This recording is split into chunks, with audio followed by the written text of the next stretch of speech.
नमस्कार मित्रांनो, स्वागत आहे तुमचं माझ्या चॅनलमध्ये. आणि आज आलो आहे आपण हम्पी कर्नाटकाला. तर एक्सप्लोअर करूया कसं आहे हम्पी, काय माहिती भेटते आहे. चला. तर ज्यावेळी आपण फिरत असतो त्यावेळी त्या ठिकाणची माहिती घेणं गरजेचं असतं आणि ती माहिती अशा पद्धतीने घ्यायची की इन केस पुढं जाऊन आपण एकटे जरी परत फिरायला आलो तर त्या माहितीचा उपयोग झाला पाहिजे.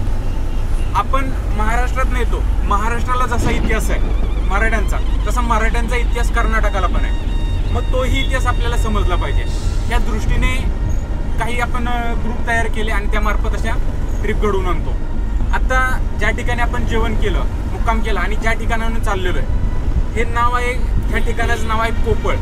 आणि हे कोपळ म्हणजे काय तर छत्रपती शिवाजी महाराजांच्या राज्याभिषेकाच्या आधी म्हणजे 1671 साली हा प्रांत मराठ्यांकडे होता.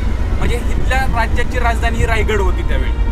म्हणजे इथपर्यंत आपण पोहोचलेलो आहे. तर या परिसराचं प्रांत जर कोणी घेतला असेल त्या काळचा सेनापती होता तर ते श्रेय सगळं आनाजी पंत, ज्यांना नंतरच्या संभाजी महाराजांच्या काळामध्ये त्यांना हत्तीच्या पायी देण्यात आलं. एखाद्या व्यक्तीची नियत बदलते, त्याला शिक्षा होणं गरजेचं असतं. तर त्याच्या आधी त्यांनी शिवाजी महाराजांच्या काळामध्ये त्यांनी कर्तृत्व गाजवले आणि हा प्रांत मराठ्यांच्या अखत्यारीत घेतला. त्यामुळे ह्या परिसरातही काही युद्ध घडलेली आहेत. जसं आपण त्या ठिकाणी मुक्काम केला त्या ठिकाणी उजव्या बाजूला म्हणजे या तिरक्या बाजूला एक कोपळ नावाचा किल्ला दिसतो. छोटा किल्ला आहे. तर तिथं काय मराठ्यांचं तर आहे, मोठा इतिहास घडलेला आहे. ज्यावेळी इकडं सय्यद बंधू नावाचे दोन आदिलशाहचे सरदार इथल्या लोकांना त्रास देत होते, पण हा प्रांत मराठ्यांकडे असल्यामुळं ते रायगडला मदतीसाठी आले, मागण्यासाठी आले. आणि त्यावेळी रायगडवरनी म्हणजे 1676 साली हंबीरराव मोहिते यांच्या नेतृत्वाखाली एक मोहीम निघाली आणि त्या मोहिमेमध्ये वेगवेगळे सरदार आणि सरदार घराण्यातील शूरवीर त्या मोहिमेत सहभागी झाले. आता ती मोहीम निघाली रायगडवरून, पण रायगडवरनी मोहीम निघताना ती मोहीम निघते मराठ्यांची. मराठा म्हणजे कोण? 18 पगड 12 बलुतेदार म्हणजे मराठा. त्याच्यामध्ये कोणताही जात पात नाहीये. ज्यावेळेस महाराज 11व्या वर्षी बँगलोर सोडलं आणि हेच तुंगभद्रा क्रॉस करून दख्खनीत आले म्हणजे सह्याद्रीत आले, त्यावेळी पहिल्यांदा त्यांनी मूठमाती दिली असेल जातीपातीला. महाराजांनी ज्याचं श्रेय आहे म्हणजे ज्याचं कर्तृत्व आहे त्याला आपल्या जवळ धरलं आणि त्याला घडवलं. अशी आपल्याला मोठमोठी उदाहरणं शिवाजी महाराजांच्या काळामध्ये आपल्याला बघायला मिळतात. ज्यावेळी इथल्या सय्यद बंधूंपासून वाचवण्यासाठी मराठा सैन्य निघालं आणि त्याच वेळी या कोपळ नावाच्या ठिकाणी गावात ज्या ठिकाणी मुक्काम करतोय त्या ठिकाणी एक मोठं युद्ध घडतं. त्या युद्धामध्ये एक शूरवीर म्हणजे 18 वर्षाचा एक नवयुवा म्हणजे 18 वर्षाचा मुलं म्हणू शकतो की आपण आता 12वीतला मुलगा त्या काळी युद्ध करण्यासाठी तिथून इथपर्यंत आला हंबीररावांच्या नेतृत्वाखाली. तो म्हणजे कान्होजी जेधे, शिवाजी महाराजांच्या विश्वासातले सगळ्यात मोठे व्यक्ती म्हणजे कान्होजी जेधे. त्यांचा नातू नागोजी जेधे हा त्या युद्धामध्ये लढण्यासाठी आला आणि 18 वर्षाचा मुलगा ह्या युद्धामध्ये मरण पावला. तो मरण पावला असा की सय्यद बंधूचा तो पाठलाग करत होता, त्यावेळी त्याच्या मस्तकी बांध लागला आणि कंठापासून बाहेर आला, असं स्पष्टपणे आपला इतिहास सांगतो. म्हणजे ही भूमी ही मराठ्यांच्या रक्ताने माखलेली आहे आणि ही शौरभूमी आहे, आपल्यासाठी पवनभूमी आहे. त्याच्यामुळे या ठिकाणी आलं तर आपला इतिहास आपल्याला समजला पाहिजे. ज्यावेळी त्याला इथं वीर मरण आलं त्यावेळी तीच बातमी त्याच्या गावी म्हणजे कारीला कान्होजी जेधेंच्या गावी कळली. त्यावेळी त्यांची 14 वर्षाची पत्नी गोदूबाई ही सती गेलेली नोंद मिळते. आपल्याकडं सती जाण्याची ही कंपल्शन पद्धत नव्हती कधी. ही कंपल्शन पद्धत नव्हती का तर ही सती पद्धतच आपल्या कधी पुराणात वेदात आपल्याला सापडत नाही. ही सती पद्धत येते आपल्याला 9व्या शतकापासून पुढं, ज्यावेळी नालंदा तक्षशिला ही आपली युनिव्हर्सिटी जाळल्या गेल्या. त्याच्यानंतरनी जे मोगली म्हणजे म्लेंचांचं आक्रमण चालू झालं त्यावेळी शूरवीर म्हणजे एखादा लढवय्या व्यक्ती वारला तर त्याच्या पत्नीचं पुढं काय व्हायचं म्हणून ती स्वतःहून सती जायची. आणि एक त्याला दंतकथा जोडली जाते की आपला नवरा मेला तर त्याच्या सेवेच म्हणजे पत्नीचं काम काय त्याची सेवा करणं. मग ती सेवा करायची असेल तर मी तिथं कैलासात जाऊन तिची स्वर्गात जाऊन सेवा करणार आहे म्हणून ती सती जायची. ही तिथं त्याच्या पाठीमागं कथा जोडली गेली. पण त्याच्या पाठीमागं कारण होतं की ज्यावेळी शूरवीर युद्धात मरण पावायचा त्यावेळी त्यांच्या घरावरती अन्याय व्हायचा म्हणजे त्या स्त्रीवरती अन्याय होण्याची शक्यता असायची म्हणून ती स्वतःहून सती जायची. जसं पद्मावतीने जोहर केला तसंच पद्धत आपल्याकडं सती असायची.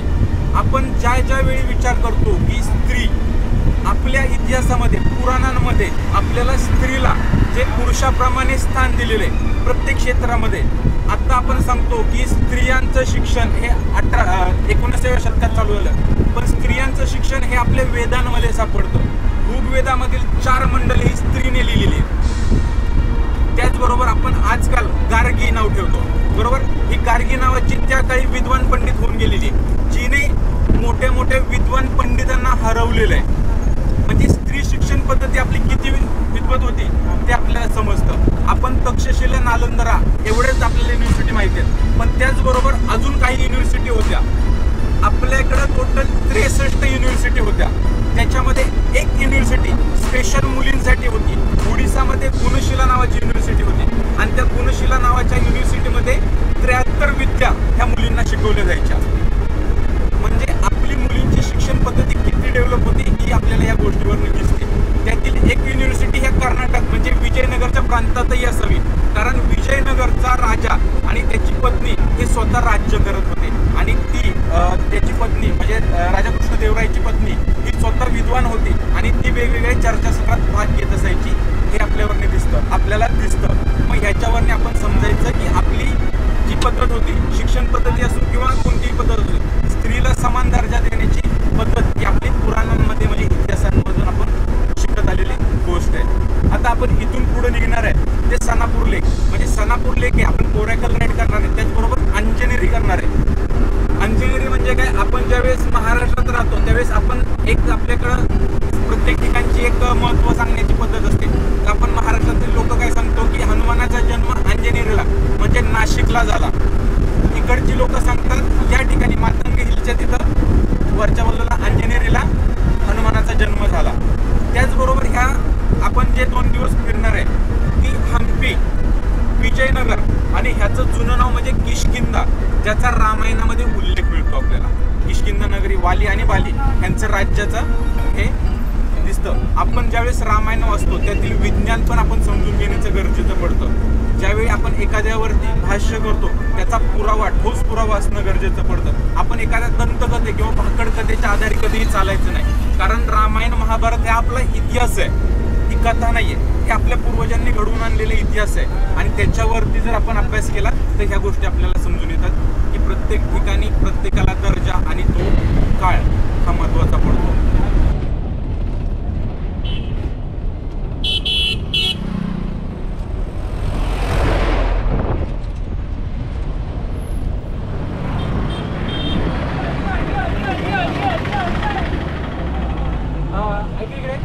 आपण आता लेफ्ट साईडला अंजनेरीच्या हिलला जाणार आहे. सर्वांना 1.5 तास देतोय आपण रिटर्न येण्यासाठी.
ಬಂದ್ಮಣಿ ಮೊಬೈಲ್ ಅದ ಬಂದ್ಮಣಿ ಮೊಬೈಲ್ ಜೇಬಲ್ಲಿ ಇಟ್ಕೊಳ್ಳಿ ಬರೀ ಮಂದಿ ಬರೀ ಬಂದ್ಕಿರಿ ಕ್ಯಾಮ್ರಾ ಬಂದ್ಕಿರಿ